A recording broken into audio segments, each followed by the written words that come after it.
Nous avons 168, donc en décimale, nous sommes là en décimale.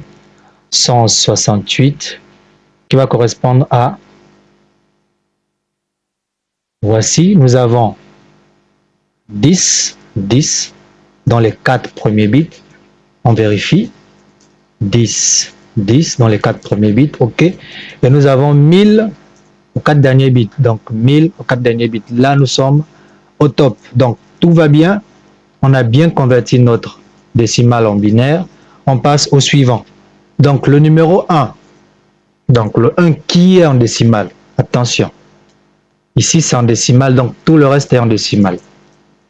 Donc notre 1 ici, il est en décimale. Nous souhaitons le convertir en binaire. Certains seraient tentés de mettre 1. Et pour l'autre, il mettrait simplement 0. Mais attention, chaque octet a 8 bits. Attention. Donc, faire ceci serait insulter le binaire. Donc, nous avons 1. On commence par le premier. Est-ce que dans 1, je peux avoir 168, 128? Non. 0 déjà. Est-ce que dans 1, je peux avoir 64? Non. Ça, c'est pas évident. Est-ce que je peux avoir 32? Non. Non aussi. Je peux pas avoir 16. Je peux pas avoir 8. Je peux pas avoir 4. Je peux pas avoir 2. Mais dans 1, je peux avoir 1. Voilà. C'est aussi simple que ça. Très facile, pratique. Et ça peut aller. Au lieu de faire encore des divisions qui mettent du temps. Là, nous avons converti notre 1 en décimale en binaire, codé en 8 bits. Donc le 0, vous l'aurez deviné, c'est simplement 8 zéros. Pas besoin de beaucoup réfléchir. Donc voici notre adresse IP qui généralement est en décimale, que nous avons converti en binaire. Nous avons converti en binaire notre adresse décimale. Maintenant, passons à ce qui est vraiment important, les classes des adresses. Nous disions tout à l'heure que les adresses IP sont classées. Il y a une classification d'adresses IP. Ça nous permet de savoir, est-ce que notre adresse IP est une adresse de classe A, de classe B ou de classe C? Généralement, ces classes que je viens de citer, donc la classe A, la classe B, la classe C, sont des principales ou les premières classes des adresses IP, dans la classification des adresses IP. Alors, comment savoir ou comment tout de suite voir qu'une adresse IP est de classe A, de classe B, de classe C? C'est très simple. Nous allons prendre la même adresse. Nous allons nous focaliser ou nous allons concentrer notre attention sur le premier octet. Pour les adresses de classe A, nous avons l'octet qui commence à partir de 0 jusqu'à 127. Ça, c'est la classe A. Pour la classe B, je vais copier rapidement.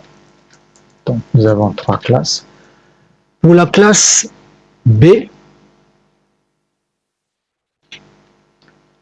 pour la classe B, après 128, après 127, c'est bien évidemment 128. Donc, ça commence à partir de 128 jusqu'à 192. Donc, je mets 180. Non, jusqu'à 191, pardon. 191 pour les classes B. Pour les classes C, évidemment, 192 et ils vont jusqu'à 239, si je ne me trompe pas. Oui, ça va jusqu'à 239. Non, c'est 220. C'est 224. 224, pardon. Donc, nous avons notre adresse ici.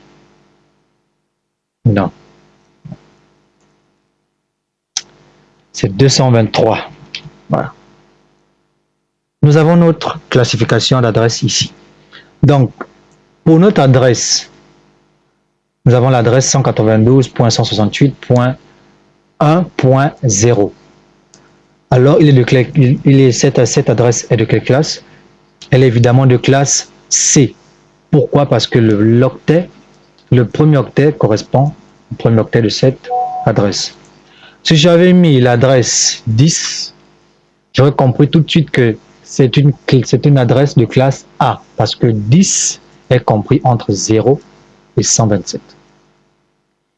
Si j'aurais mis 139, si j'aurais une adresse comme ceci, 139, j'aurais tout de suite su que c'est une adresse de classe B, parce que 139 est compris entre 128 et 191. Donc, de manière basique à l'œil nu, pour classifier ou pour reconnaître la classe d'une adresse, on regarde le premier octet et on se fie à cette règle-là. Bien évidemment, il y a d'autres classes que nous n'allons pas voir. C'est pas vraiment important parce que nous savons tous que pour un octet, le maximal c'est 255. Donc nous sommes arrêtés ici à 223. Cela sous-entend bien qu'il y a d'autres classes que nous n'allons pas voir. Donc, la classification des adresses IP sont vraiment importantes. Les classifications sont vraiment importantes. Il faut vraiment les mettre à cœur parce que ça va nous aider lorsque nous allons configurer nos switches, configurer nos routeurs, savoir dans quel réseau nous sommes, savoir quelle adresse IP attribuer à nos périphériques, ainsi de suite. Si vous avez des questions, n'hésitez pas à commenter, à faire savoir votre souci. Donc, nous avons parlé plutôt des adresses, non, des masques de sous-réseau. Nous venons de parcourir l'intégralité, sinon la basique, des adresses IP. Nous avons dit aussi que les adresses IP ont deux éléments. Donc la partie réseau, la partie haute. La partie haute, c'est la partie qu'on attribue à une machine. Qu'on attribue à des machines. Donc, pour notre réseau, je vais le remettre, 192. Il est de type C. Notre réseau est de type C. Notre adresse IP est de type C. Alors, comment voir la partie réseau et la partie haute? Ça se trouve au niveau de l'adresse ou des adresses d'au moins deux machines. Si je prends deux machines, je vais dire de ce même réseau. Pour la première machine, j'attribue 5. La deuxième machine, j'attribue 6. La partie inchangée est la partie réseau. Donc, elle ne change pas. La partie qui change est la partie haute. Donc, la partie qu'on peut attribuer des machines. Donc, une machine, ça peut arriver jusqu'à 252, par exemple. L'autre peut avoir, une machine peut avoir 251. Ça dépend du nombre de machines que vous avez. Donc, la partie réseau, normalement, elle n'est inchangée parce que si vous changez cette partie, eh bien, l'adresse de cette machine ne correspond pas au réseau des autres machines parce que l'adresse réseau a été changée. La partie réseau est changée. Il est très important de pouvoir regarder ça lorsqu'on attribue des adresses IP à nos machines dans notre réseau. Très important.